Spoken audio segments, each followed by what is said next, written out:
You're truly inspiring in many ways to me because, as I already told, I used to meditate, but I never meditated with awareness. I did not know what meditation is.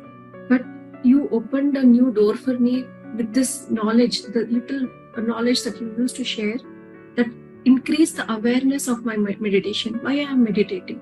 That was a life-changing fact for me, because I'm not doing, I realized that I'm not doing anything randomly. There is a purpose behind why this should be like this. So that was the greatest thing for me. And this 40 days gave me a lot of clarity of what I have to do next. Because I was at a juncture where I was not able to decide which path to take, where to go. But I got a lot of clarity in these 40 days, like which path I have to take. And in a way, you showed me the way that, yes, intellectually we can teach meditation. That idea itself is a guide to me. Like I can also take such path to take my work forward. And you showed me like how reading books, like what you told is jnana the karma. So I used to always wonder like how to break the cycle of karma. Yes, we have come with a lot of baggage and I'm ready to break that baggage. How? Knowledge and reading books, what books to read, the clarity you gave. And I was always felt guided, like I felt a lot of hand-holding was happening throughout the sessions, because whenever any question was asked, you answered it so well. Like no question was brushed off, like it was not ignored. But with a lot of dedication, each question was answered. I felt very guided. Yes, there is someone. If I get a question, I know there is someone who can guide me. And you also increased the desire for me to do quality service work. Yes, service we are ready to do, but what kind of service we can do? So this program itself is a service-based program, and it is so wonderfully executed. I really loved how it is done, and I would love to be part of it. I got a lot of things from this workshop. I'm thankful, grateful from the bottom of my heart.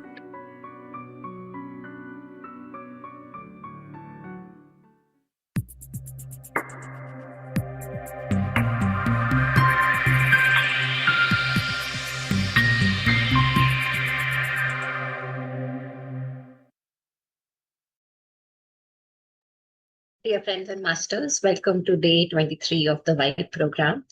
And so beautifully shared by one of the masters that how meditation actually brings you closer to your awareness. And irrespective, when you meditate with awareness, you come closer to finding your purpose, you come closer to finding your path. And also the emphasis on the book reading. And people who connect with this community, they're always encouraged to read more. And one of the Patriji's sayings is also that knowledge, learning is the path of liberations. And the beauty of this community is, I always say that you make a lot of friends. None of your questions are brushed off. They're always answered. And service is always prioritized. So today we are going to discuss on the second agreement of the 4 agreements book, Don't Make Assumptions. But before that, we are going to have the meditation practice first, and then Santosh sir would be guiding on the knowledge sharing today. So I request all the participants to sit comfortably, remove all the electronic gadgets, if any, take off your specs. And as we all know, first we would be starting with the heart elevation process. Think of any beautiful memory from the realm of time, be it past, present, or future, and slowly slip into meditation. So can the track please be played now?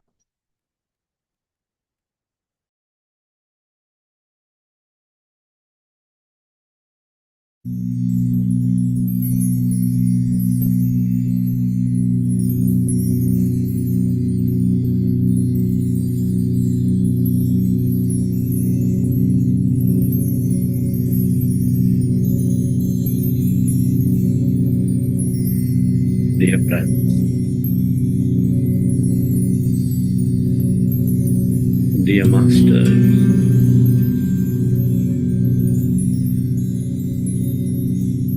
with your specs removed, eyes closed, keep your hands on your chest area and resting your attention on your beautiful heart.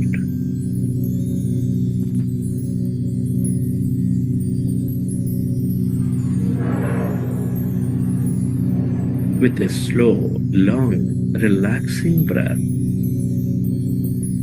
Connect with your heart center.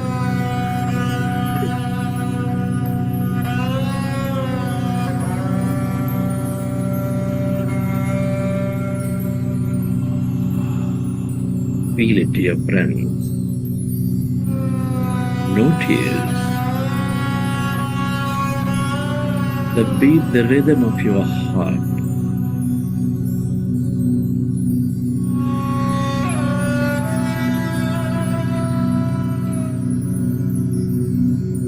Your inner knowingness.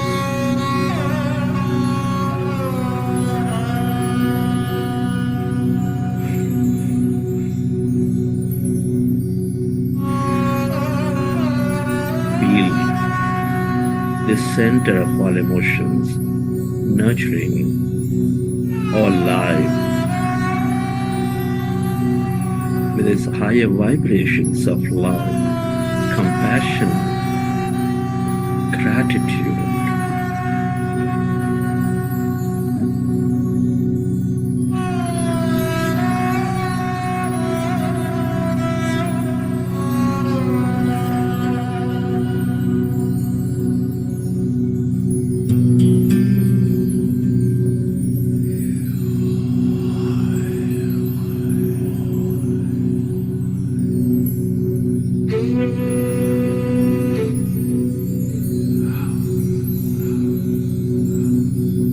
Can you recollect an experience from your past? Or simply going into an experience of higher emotion? Imagine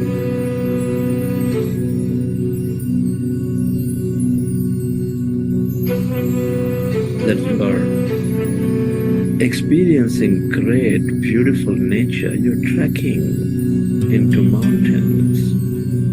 You're helping people in need.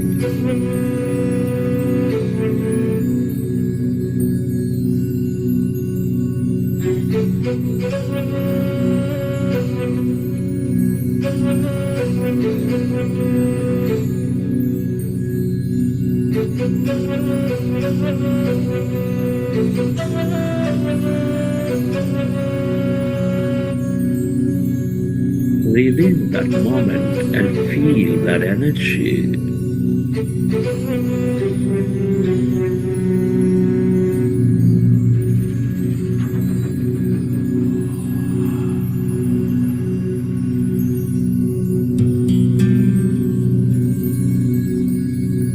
And allow yourself to direct that energy onto everyone and everything on this planet to help them heal.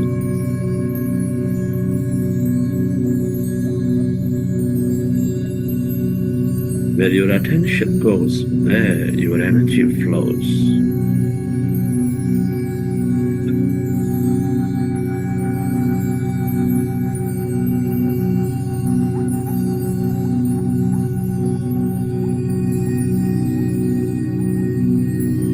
Relive that moment and feel that energy and spread that energy to everyone, to everything, or to those who are in need.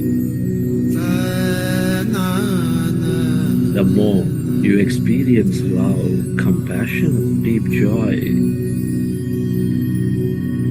the more coherent you become, the more connected you become.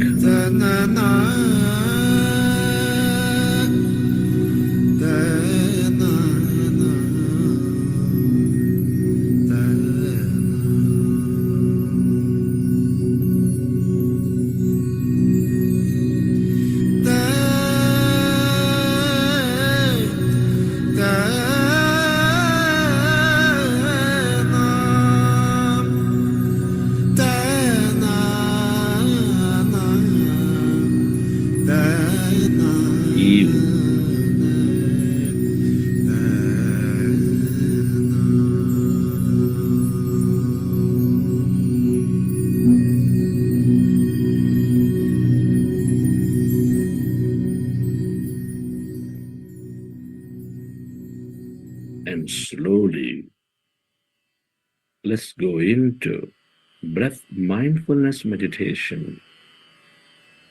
With your fingers into fingers, hands comfortably rested in your lap, observe your normal, natural in-breath and the out-breath.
We are going into powerful group meditation.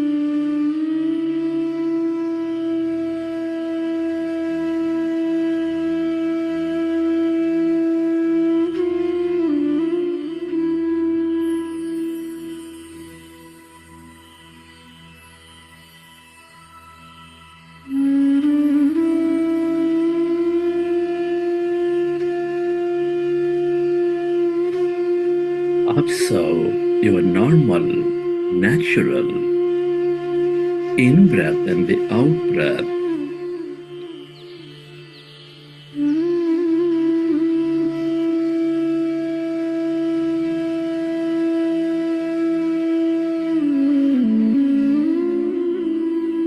With your attention at the root of your nose, when you observe your breath, your mind becomes less and less of thought.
As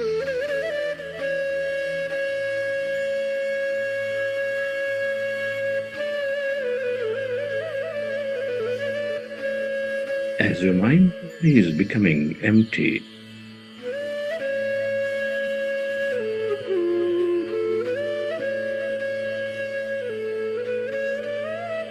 allow yourself to experience the deeper calmness inside of you, all around you.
Allow yourself to merge into your breath and allow yourself to experience emptiness, blackness.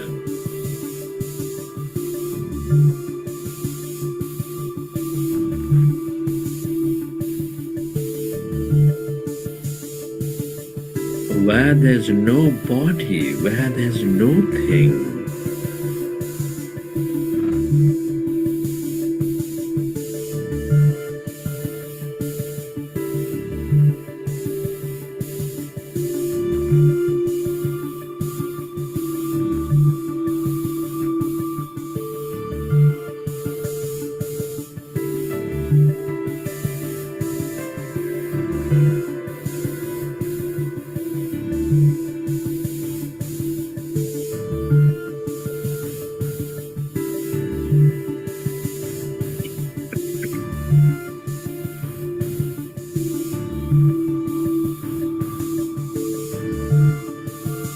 All emptiness is energy.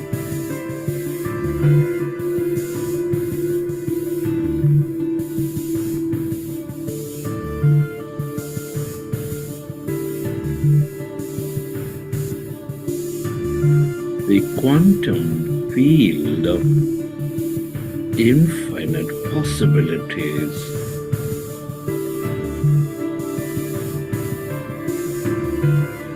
The field of wholeness, the field of oneness.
The longer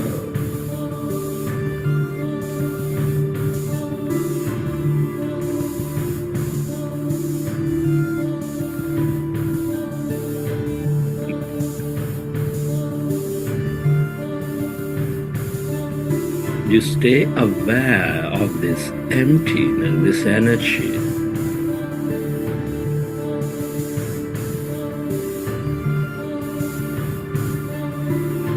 the more you become of it, the more you receive from it.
stay aware of the emptiness, that calmness, this field of energy, the field of creation.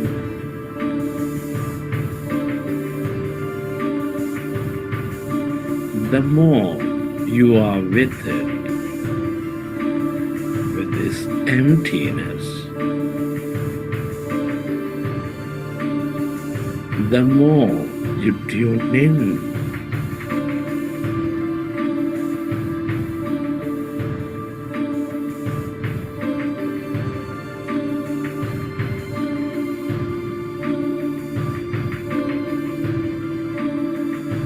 To miraculous possibilities.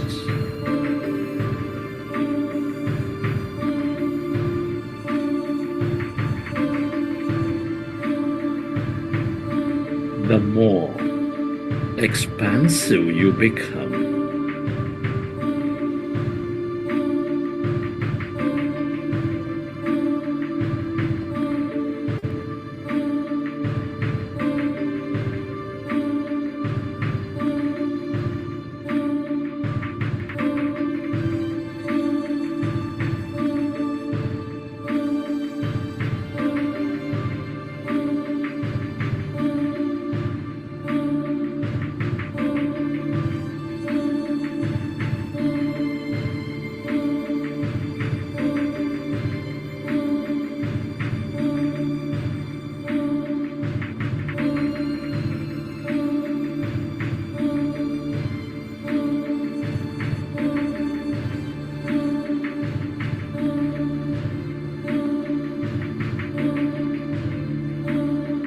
If you find yourself distracted in thought, go back to observing your breath and allow yourself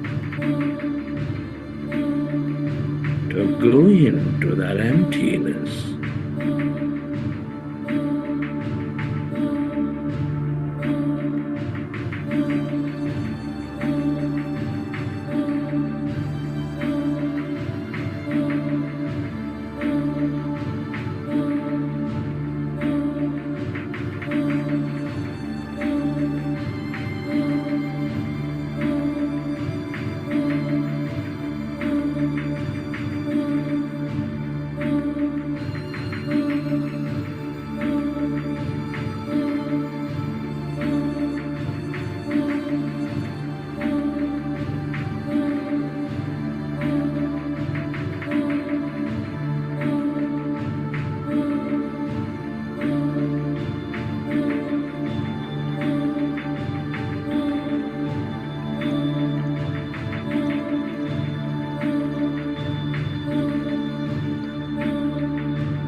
This is your divine self, your greater mind. The more you are with it, the more whole you become,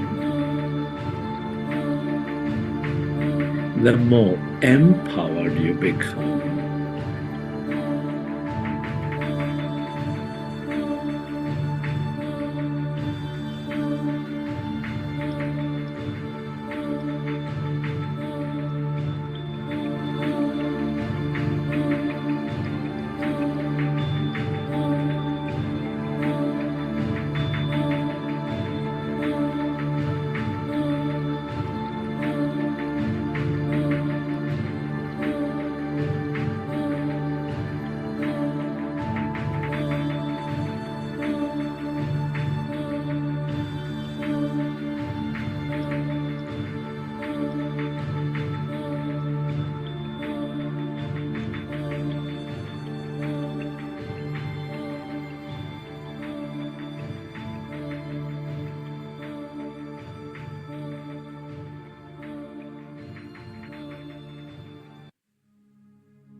Friend, can you express gratitude to all things and everyone? Express gratitude to your parents for giving this beautiful connection to life. Be grateful to your teachers and mentors for expanding your knowledge and wisdom. Give thanks to everyone in your life, your family, friends, colleagues, relatives, partners, for helping you learn and experience many things.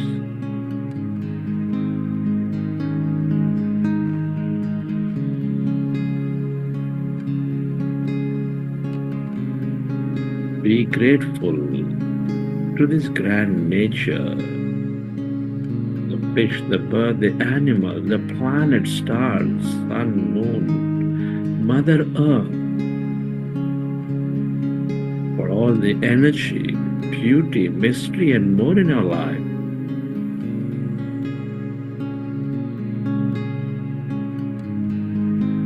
For gratitude to everything you use, the system, the company, the governments, the technology that supports our life in many, many ways.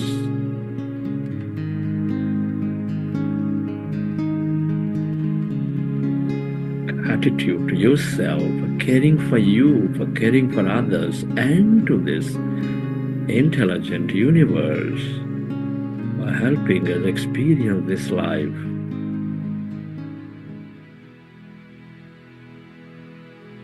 Gratitude is the ultimate state of receivership.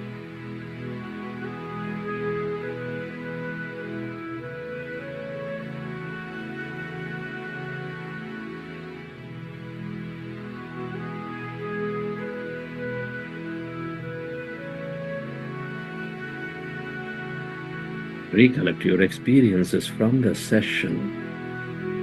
How did you feel? What have you seen? And whenever you're ready, you can keep your hands on your eyes for 5 seconds, and then you may open your eyes.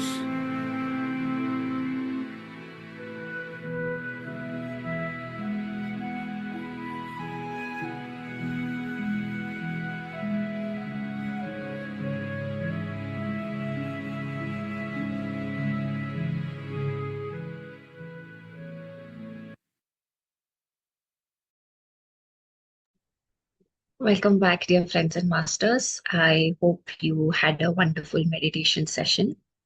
Today, we are going to continue on our talk on 4 agreements. Yesterday, Santosh sir introduced us with the concept of being impeccable with our speech, with our words, with our choice of words, and how they impact each and every aspect of our lives.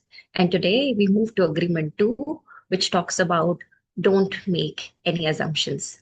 And a lot of us can relate with overthinking, excessive thoughts, the spiraling, the loopy thoughts, which all comes from a state of assumptions.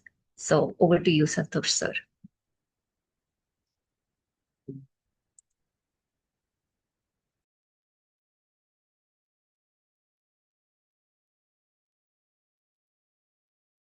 Sir, please unmute yourself. Yeah. Good evening, everyone. Hope you had a good session of meditation, and good morning to the folks joining in from the West. Hope just curious to know if anyone wants to share anything after the meditation, or maybe we can do that a little later. So, as Kiaji just mentioned, so we'll continue our discussions on the 4 agreements, and today we'll talk about one of the most liberating of the 4. It's actually don't take anything personally. So if we can truly absorb it, then we sort of become emotionally untouchable in one way, right? So in a way, praise can't inflate you and criticism can't deflate you, and that's like a superpower to have, I feel. So we can remain centered in our own self, our own sense of self, rather than weighing the weight of other people's, carrying the weight of other people's opinion, basically. So let's understand what the core principle is. So no one who interacts with you is basically responding to you. They're just responding to their own internal representation of you. So basically, you act like a mirror, and for them, for you, they're the mirror, right? So it's filtered through their beliefs, through their projections, through their wounds or fears that they have been carrying, right? So their reaction tells you about their world, not about yours, right? And so every person you interact with is not seeing you for you, who you are. They're seeing a version of you, which is projected through their own lens, through their own history, what they have been through, their expectations, their programming, right? And if so, let's say you're working with someone, I mean, maybe your own parent, your friend, colleague, right? And someone suddenly they snap at you for something, right? So they're not basically responding to you, they're just basically responding to their own stress, probably. Could be that if a parent or any relative is criticizing you, they probably are responding to their own unfulfilled expectation and disappointment, probably, right? Does it mean that their behavior is acceptable? No. It means that their behavior or what they're saying is not a reliable source of information about yourself or your own worth, right? So, who defines what you're worth, right? It's only you. Just that you are not being impacted by others' words or opinion that they may have, right? So let me share my screen. Maybe a little more simpler. Okay, just 1 second.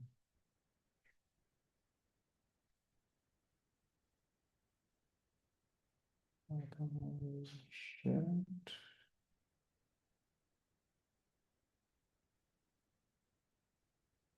Okay, please let me know if my screen is visible or if Yes, it's, sir, it's visible. yeah, okay. Okay, great. So just give me a moment. So why is it that why we can't help taking things personally? And this is where I think we should just look at or inquire whom we generally are, right? Because we might think that the criticism or the words that they're saying might be accurate, right? That's one of the reasons why it might tell us, okay, fine, why we might believe them. But if we go and introspect, you can actually go and see if there's any truth in what they have said, right?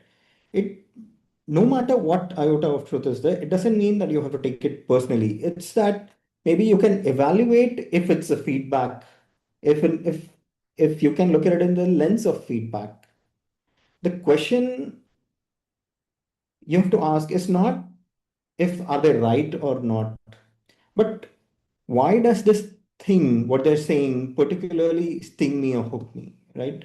Because that's a question to introspect. So one of the reasons could be fear of rejection, for that matter. Okay. So when someone withdraws their approval, we sort of may panic, right? Because we sort of feel that their love might be conditional, and we might have to earn it. So their withdrawal might trigger something in us which we believe could be a survival led fear, right? Or that we're actually seeking a validation because we believe in something which is in us. So we could be good at something, good at sport, good at studies, right? And maybe we're looking for a confirmation from others. So every piece of criticism or praise is something that we are allowing them to deliver to us, right? Because we are allowing them to judge, and we are taking that judgment because we are keeping it open, or it could be fear of being wrong, right? So let's assume that you're given a project work in your college, or let's say at work, right? Now, as the project continues, maybe chances are that at some point you think, okay, fine, then I have to make decisions how I continue. And those decisions, of course, lead to consequences. And those consequences or the results ultimately could be judged by others. So we are defining our worth by what the outcome of that project might be. So we may feel that our identity is at stake, because if something goes wrong, then they may judge us for what we have done, right? So we are basically giving them freedom to judge us directly. And it could be that we have an old wound which we carry. And if presented, if someone makes us angry, let's say for that matter, or about a particular thing, and we felt that every time someone speaks to us, we may get angry for that thing. And if someone pushes a button in the same direction, we may get angry again. So basically, we're giving them permission to go ahead and press that button, right? So in all four scenarios, although the choice was with us, we gave that choice to someone else because we chose to believe in what they said, because we maybe felt that what they're saying is actually true, or what they're trying to say is what we are craving for. Although we crave for, let's say, predominantly we crave for praise, but maybe we've not understood what is it that they're trying to say. Right? So for students and young professionals, so the kind of situation that you're presented with, right? So let's say if you come across a situation wherein someone tells you, right, that during a stressful project time frame, let's say if the manager snaps at you for something, maybe it's not you, right? But you may say to yourself, see, she hates me, or that person must hate me. I must have done something wrong, or I'm not cut out for this kind of role. But instead, what you could tell yourself is that she could be carrying an immense pressure that you can't see, because managers have to deliver the entire project to the top management, right? To the people who are going to actually sell the product, let's say. And she has a different state of mind, and your deliverable may not be the only one she's worried about, right? She's worried about the entire state of the project. And at any moment, if let's say anything happens and she says something, you might think it's about you, but it's actually about something else that's happening in a manager's mind, right? So you can always tell yourself that it's not about you, but you can always check in later at a point when she does not seem to have that sort of worry, maybe. When she's calmed down, that's when you can actually check for a genuine feedback if there's something that you need to improve on. So, or let's say a situation demands that someone doesn't acknowledge you when you're walking about. It could be on the street, could be in college, could be at workplace, right? And you think that that person may be ignoring you on purpose. Maybe you've offended. You go back to your stories, and you rehash, okay, what have I done to say this? Or you've not been invited somewhere, let's say. So even maybe I didn't invite him. That's why they have also not invited me. Did I do something wrong that's triggered this behavior? But chances are that that person could be absorbed completely in his own world or his own thoughts, right? Maybe he has his own project assignments to worry about. He has his relatives or maybe a girlfriend to worry about. People's inner thoughts, you can't read their inner thoughts, right? But you're judging them based on the action that they might have taken. So you can tell yourself that they may be absorbed in their own inner world, and their entire inner world, you don't know anything about it. It could be that on any assignment that you've been given, and this professor thinks that you get a bad, let's say you get a critical feedback, or could be a bad feedback, but you think the professor or the person who's actually taking the assignment thinks that you're incompetent because you've received that kind of feedback. And you start to think, okay, fine, am I worthless? Is my work worthless of all the work that I put in? Maybe you start to think if you belong in this place or not. But you could actually tell yourself that that's the feedback that you've received at that particular point of time, right? It's not a verdict on who you are or what your worth is, or it does not even define what your potential is, right?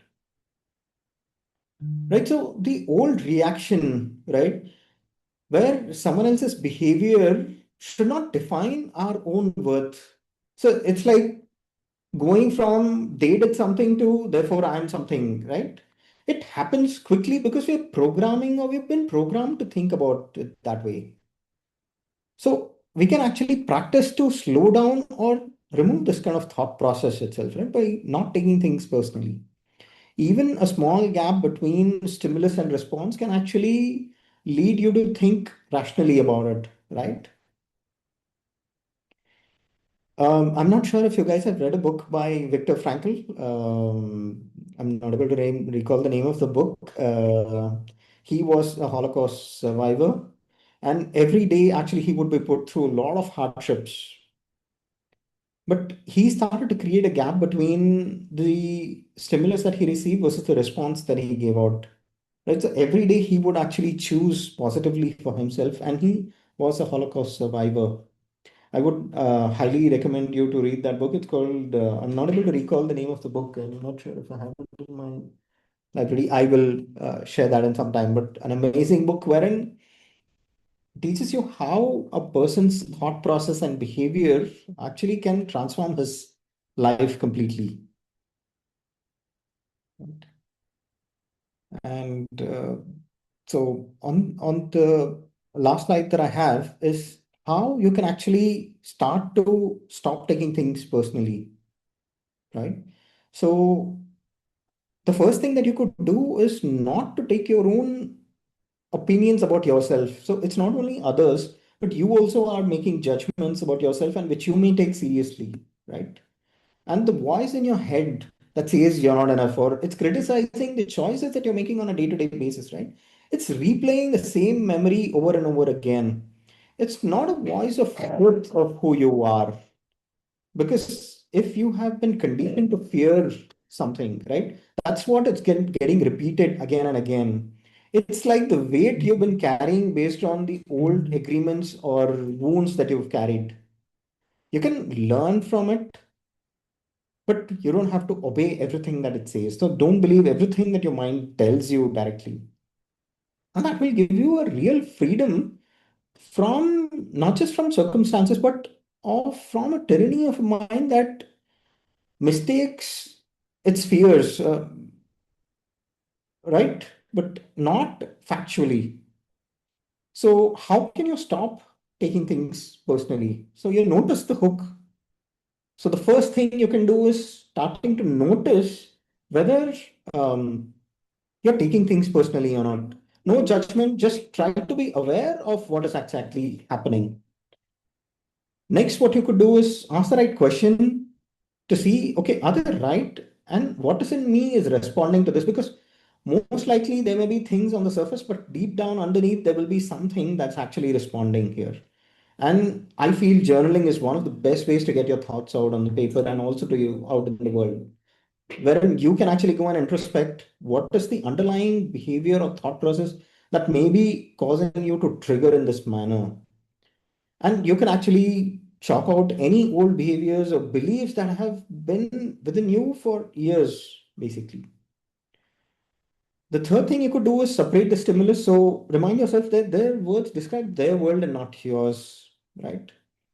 If, and also you can say, if multiple people saw that, how would they respond to this particular situation?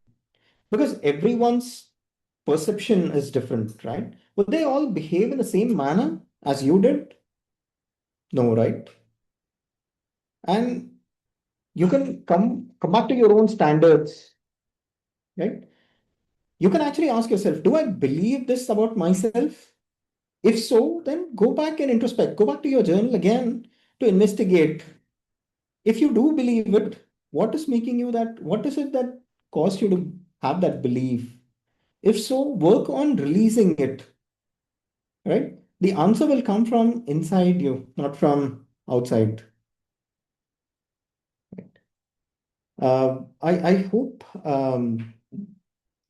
with this, you can actually go and introspect anytime you're in a situation when people might actually say something and you might take it personally. And with meditation, and I'm hoping that you're actually starting to see if you are able to respond rather than react, right? I think, yeah, we'll open for questions if there are any at this point. So, what? This will be some time.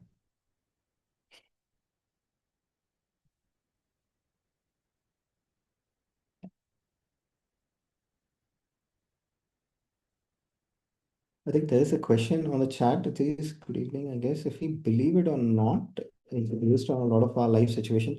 Uh, I'm not going to call it life situation, but maybe the filters and beliefs that you have cultivated within yourself, or the filters that you are seeing the world from, right? So hence, I always think that journaling is an excellent way or excellent habit to cultivate in order to get your thoughts and beliefs out so that you can actually go and look at it yourself to see how that belief or agreement was formed and how is it that you can actually address it now.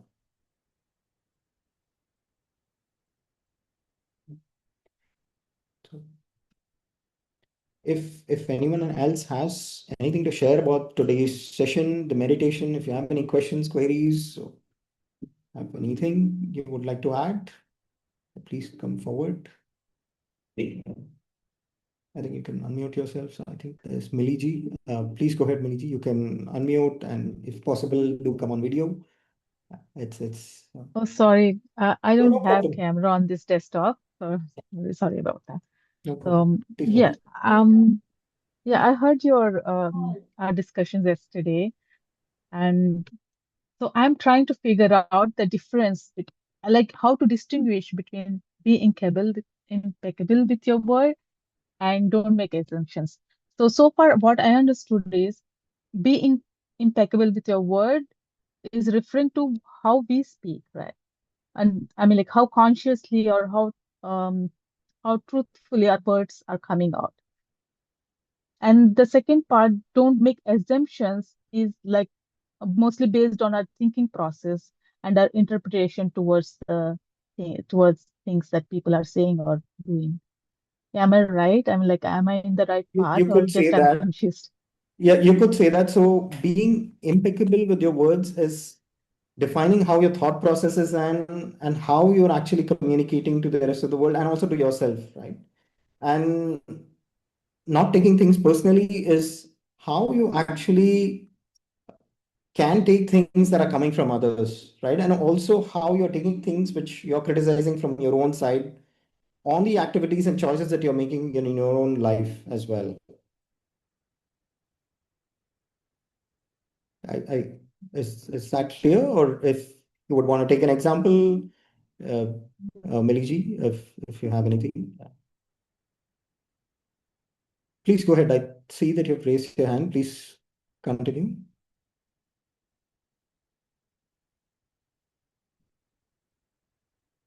Um, are you able to unmute yourself, Millie? I'm not sure.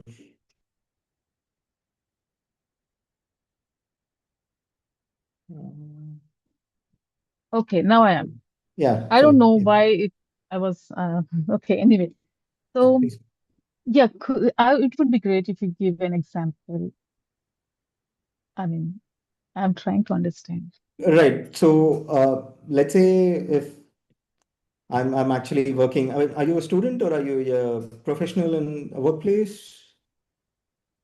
Yeah, I'm a professional. I'm in legal field. Okay, I'm a great. law professional. Yes. Okay, great. Good to know. So let's assume that Yeah. you're working with a client, right? And you're Yes. presented with his case and you're going through the case documents, let's say. And Hmm. you know how you handle scenarios based on your past experience and also the case studies that you might have done in your own studies and how your experience has been brought up, right? Now, you could actually convey it in a very clear manner to your client, right? About the truth about what exactly the case holds. So chances are that he needs to get more evidence about clearing something. Just right. So could be that he needs to gather, or you need to gather, or work on a case to gather more evidence about something, or to get more proof about something. And you being very, very direct and honest about it to your client is just you being impeccable with your words rather than sugarcoating things, right? And let's assume that your client snaps back at you and say, "How can you say this? I'm paying so much money to you. Why can't you just handle it?" Whereas you do not have to take that personally because that doesn't define your worth, right? You can actually explain things in a manner that's actually how you handle things from your end without being offended by what the client has to say. It's just a simple example that I've taken. I hope I've made it clear.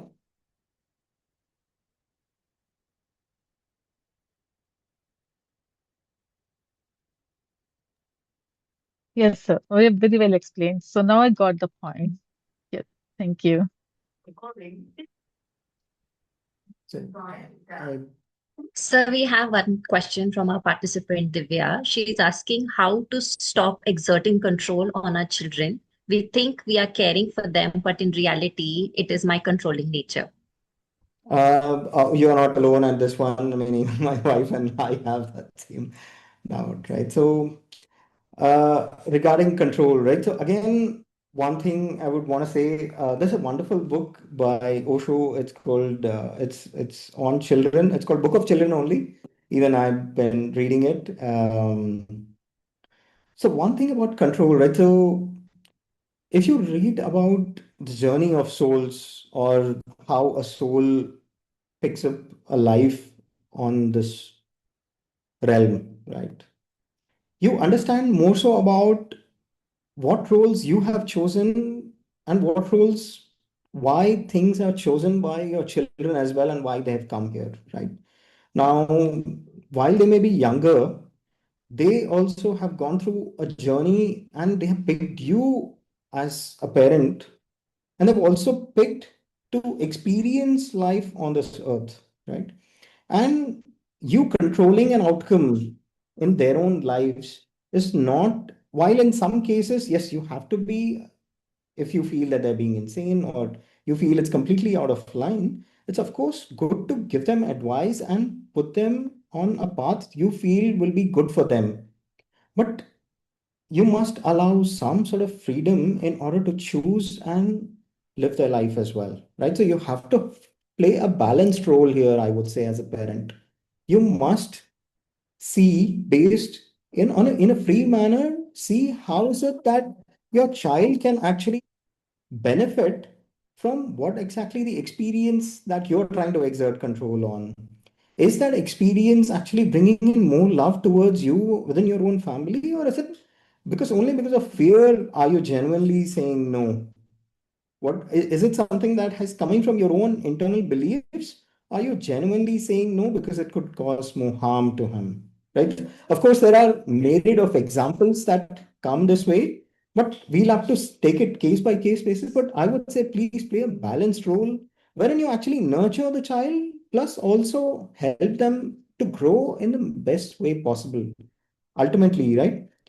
All of us want our child, I mean, in one way, we want our child to fulfill our dreams. I mean, even I, as a parent, sometimes felt that, but I don't feel that anymore, right? Because I feel my child has his own path to take, right? And I must allow him. If you feel that you must choose a path for yourself, why wouldn't you give that chance to your own child as well? Yeah. So Divyaji, I think this question is from you. I think we can continue discussions on, I think, children's behavior as well offline if it's required. Yeah.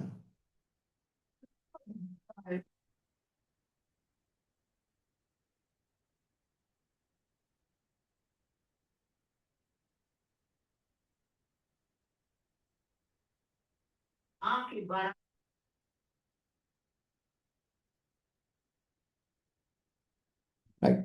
So my son is playing just behind me, actually. So there's some noise. I'm really sorry for that. Yeah, so there's another question by Gautam Ji. It says, I meant if very few things are going right in our lives, then we feel less confident and others' opinion bother us more. Alternatively, if you're doing well in life, and then others' opinion matter less to us generally, right? There are always exceptions to all situations. Thank you. So one thing about going right and going wrong, right? The primary premise that even I agree to, or generally I would have agreed to it, but when we actually try to label things as right and wrong, right? In turn, the first judgment we are doing is for ourselves because I am saying, okay, fine, this is right and this is wrong. And that's the first judgment because I'm defining right and wrong right now. And again, I say that even when you're doing meditation, some days we have experiences which I can't explain. Some days thoughts corner me so much that maybe I've had maybe 10% of what I felt yesterday. But then again, if I go and color my experience and saying, no, yesterday was right and today was wrong, I'm actually not giving myself a chance to grow at all then. So it's the more we discern duality of right and wrong, right? The better we'll be at not judging things internally and externally. It's not, it's not very easy for me also to go and say that, but I have always felt that the more duality we form of what right and wrong is, what red and blue is, what is this, what is that. See, ultimately we come here to experience life, right? How you come to experience what's there on the left hand side, you have to experience things, you may have to experience things on the right hand side as well, right? And a lot of it may have to do with how your life or how your life has come about. A lot of things could be happening because of things that have happened in the past or how your current thought process is. And until we learn to accept situations as they are, because once we accept situations as they are, we can actually be in a place to make a choice as to what you can do next. Otherwise, we'll always react to it. Because in this case, if I say this is right, instead of saying this is right or this is wrong, I say, okay, fine, this has happened, it's okay. What is it that I want to do next? What is it that I would want to experience next? Right? Rather than saying, no, this is wrong, I'm never going to do that. Or this is wrong, I shouldn't head down this path. So, okay, fine, let's accept that, that this has happened rather than calling it wrong. And see, now I'm at this stage. What is it that I want to experience and what is it that I can work towards that will help me get to a point where I want to be, right? If I take that angle of path, right? If I go down that path, it will serve me much better than me just judging the outcome that have happened.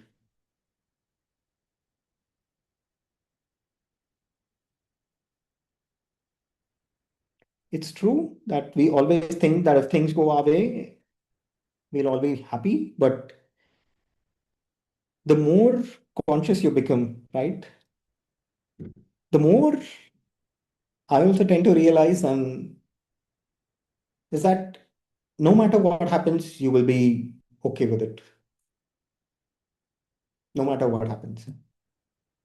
And life will just take care of it itself, by itself. And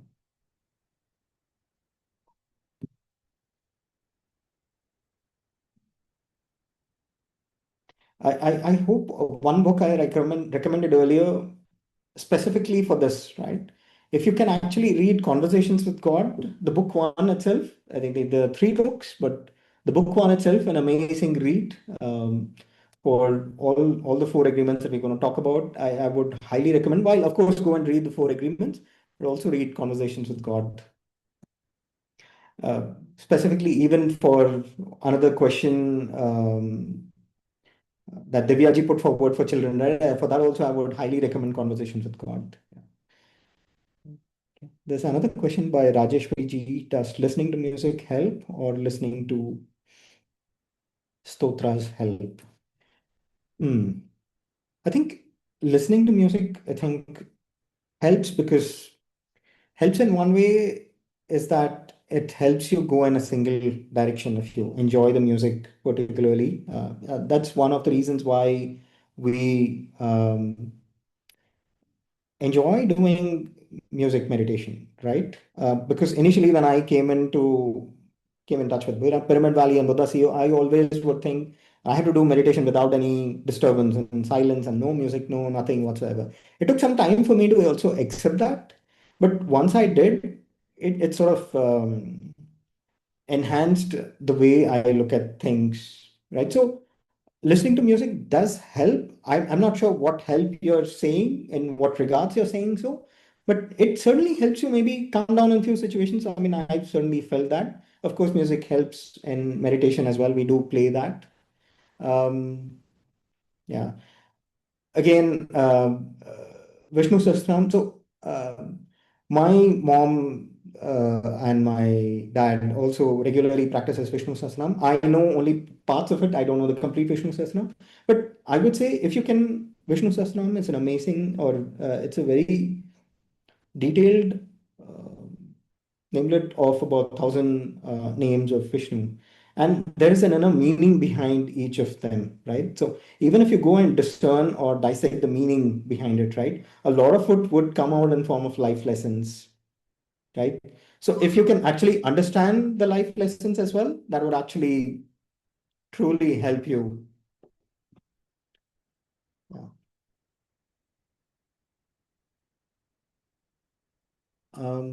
There are so many YouTube channels and online resources in AI. I'm not sure what is meant by that.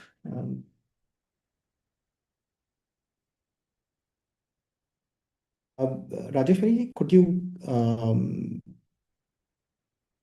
yeah, I think yes. Again, like the masters that we meet regularly, uh, even stotras and mantras have the power if we can understand their meaning and the lessons that they give out, right? Ultimately. But yeah, do try to understand them, maybe. Yeah. For a lot of stotras, right? Even if you listen to Hanuman Chalisa, just giving an example, and if you listen to the actual words, they will actually tell you that if you put your mind, your thought process in a single direction and how you actually respond, right? The same similar lessons that we are giving or the wisdom sessions that we have will also talk about how your thoughts are creating your reality, right? So if you can understand the words, right? So the lessons are there in multiple sources and given out by multiple masters. So if you can understand the underlying words, you will learn the wisdom that they're trying to give out, I would say. Yeah.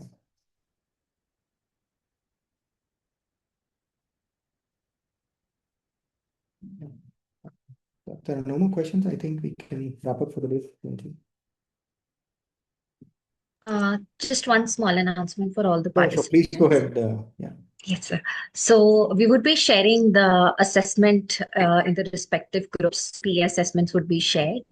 We request all of you to fill your assessment forms. So these basic Q&A questions, and it'll help you track your progress, that, how you've been progressing, how regulated you're getting, how you're turning from, reaction to response state. So it'll help you track your progress. So we highly recommend that you do participate in the assessment and give your responses. That's all. It'll be shared in the WhatsApp respective WhatsApp groups. That's all. Thank you. Thank you, everyone. I think, sir, there's one more question. How our body is lethargic and our immune system is low, how can we quickly recoup? Should we go to the gym or do the running or walking? So that's one question by Rajeshwari ji. So please unmute. Okay.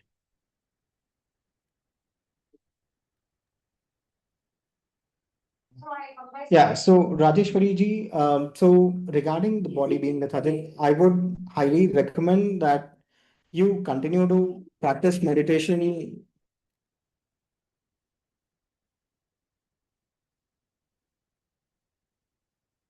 Yeah, so one thing that you can do on a regular basis is continue the practice of meditation.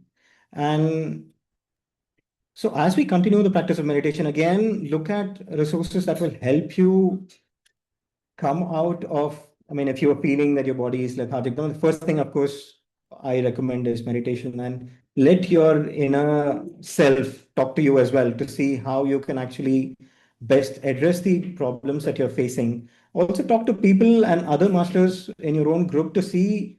So, of course, I wouldn't blindly, without knowing any medical condition, I cannot directly go and say, please go and join a gym. But start doing small activities, I would say, which will help. Try to be active.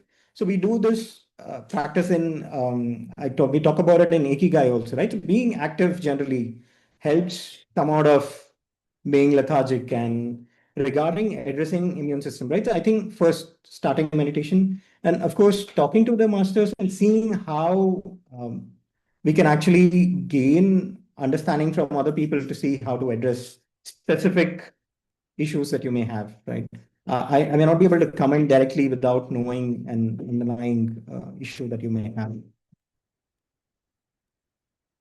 So the reason I mentioned Ikigai is again, so we see people in Ikigai wherein who stayed or who were in located in blue zones around the world, and they have stayed alive for more than 100 odd years, right? And they're actually healthy and alive and kicking, right?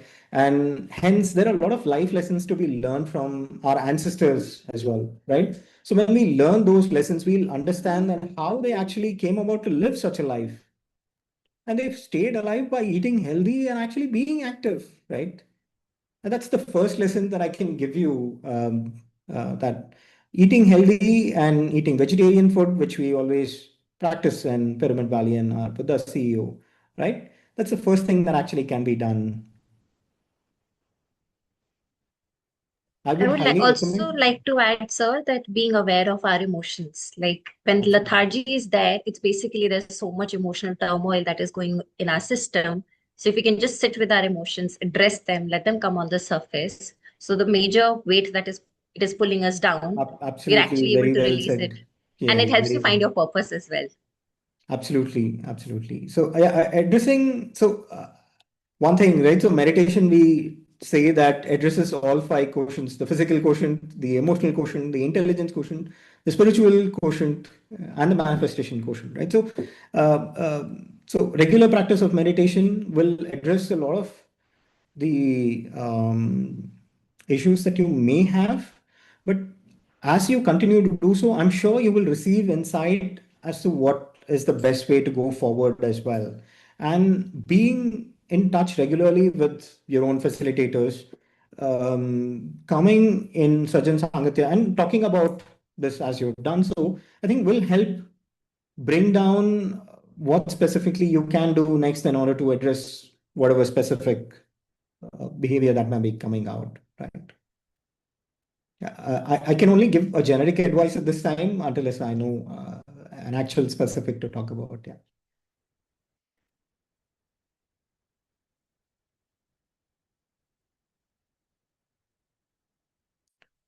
Right. Rajeshwari ji, I would highly recommend, if possible, do get in touch with the facilitators in your WhatsApp group. Talk to them openly. There's no judgment, no lens of perception to be had. Talk to them openly, and I'm sure they will be able to guide you in any on the path that you in the best path possible way forward. Yeah. If anytime you feel that you need to speak to any one of us as well, yeah, I'm sure the facilitators will help share our number as well in case you need to discuss anything specifically offline. Yeah.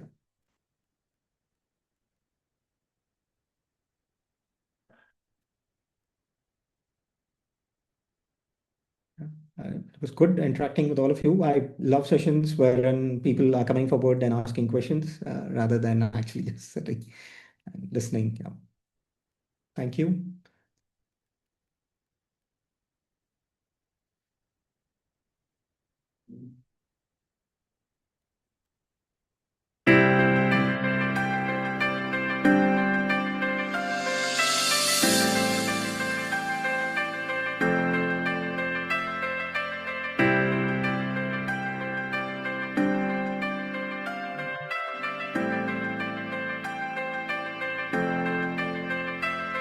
You're my life, you're my breath, you're a smile, you're my guest. You're the earth, you're the sun, you're the grass, you are love. You're my hands, you're a bug, you're my eyes, you're a hug. You're the light in the dark, you're the spark, you are fun. You're my mom, you are water, you're the stars, you're my daughter. You're my friend till the end, you're my dreams, you're my father. You're the ants on the ground, the miracles that surround. I'm feeling it all around, the hemisphere in the clouds. You're my pain, you're my sorrow, you're my hope for tomorrow. You're the strength when I'm hollow, you're the path that I follow. You're the blessings that exist, the small things that are bliss, the gift to realize that everything is a